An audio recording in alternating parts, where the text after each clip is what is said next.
आज आपने मुझे इस आग से बचाकर अच्छा नहीं किया। अब तुम मेरे डंस से मरने के लिए तैयार हो जाओ। में दिखाई दे रहे सर्प देवता ने आखिर ऐसा क्यों कहा, जबकि यहाँ वीर योद्धा द्वारा इन्हें जलती आग से बचाया था? तो आइए इस कहानी को जड़ से जानते हैं और इस वीडियो में इसके पीछे का राज जानते हैं। तो इस वीडियो को बिना स्किप किए लास्ट तक अवश्य देखते रहें। ये वीर योद्धा और कोई नहीं, भगवान शिव के 11वें अवतार के रूप में माने जाने वाले सत्यवादी वीर तेजाजी महाराज हैं, जिनका जन्म विक्रम संवत 1131 माघ शुक्ल 14 को राजस्थान के नागौर जिले के खरनाल गांव में धौलिया गोत्र के जाट परिवार में तहाड़ देव जी और माता राम कंवरी जी के घर में हुआ। जब वे केवल 9 महीने के थे, तब अजमेर जिले के पनेर के रहने वाले मुखिया रायमल जी की 6 माह की पुत्री पेमल के साथ उनका शुभ विवाह पुष्कर पूर्णिमा के दिन पुष्कर घाट पर संपन्न हुआ था। तेजाजी महाराज बचपन से ही अत्यंत निडर और होशियार थे। एक बार जब वे अपने खेत में हल जोत रहे थे तथा बैलों को चारा डालकर खाना लाती हुई अपनी भाभी जी का इंतजार कर रहे थे, भाभी जी के आते ही तेजाजी उनसे पूछते हैं, आपने बहुत देर कर दी, मैं बहुत भूखा हो चुका हूं।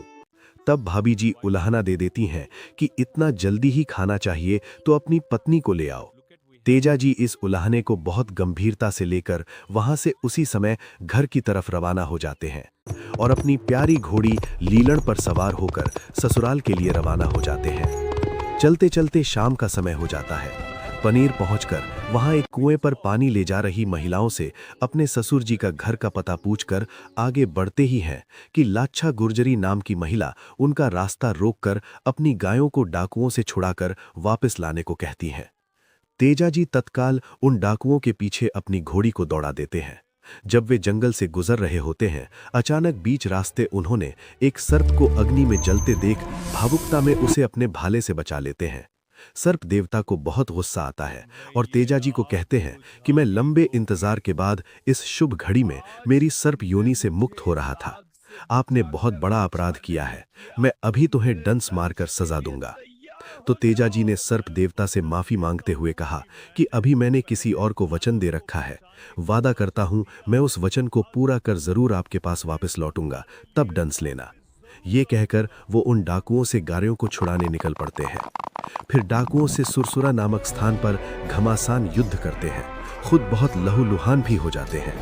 फिर गायों को लाच्छा गुर्जरी को सौंपकर सर्प देवता को दिया वचन निभाने वहां चले जाते हैं। सर्प देवता उनके लहूलुहान शरीर को देखकर तेजाजी से कहते हैं कि मेरे डंस मारने के लिए आपके शरीर पर अब कोई जगह बची ही नहीं। चलो आपकी वचनबद्धता से खुश होकर माफ करता हूं। तेजाजी ने अपनी जीभ दिखाकर वचन पूरा करने को बोलते हैं कि ये अंग अभी भी चोटिल नहीं, आप यहां डंस मारकर मेरा वचन पूर्ण करें। सर्प देवता उनके भाले के सहारे ऊपर चढ़कर तेजाजी की जीभ को डंस मारते हैं। तेजाजी वहीं बेसुध होकर गिर पड़ते हैं। जैसे ही तेजाजी की इस बात की सूचना उनकी पत्नी के पास पहुंचती है, वो दौड़ी चली आती है और उन्हें गोद में लेकर रोने लगती है तथा सर्प देवता से विनती करती है कि इनके प्राण वापस लौटा दें। तो सर्प देवता कहते हैं कि मैं ऐसा तो नहीं कर सकता, परंतु इनकी निडरता, वचनबद्धता आदि को देखते हुए मैं वचन देता हूं कि आगे से तेजाजी को सांपों के देवता के रूप में या काला एवं बाला के देवता के रूप में पूजे जाएंगे। इनके मंदिर में जो भी सर्प डंच से प्रभावित आएंगे, उन्हें इनके नाम की भभूत लगाते ही आराम मिलेगा।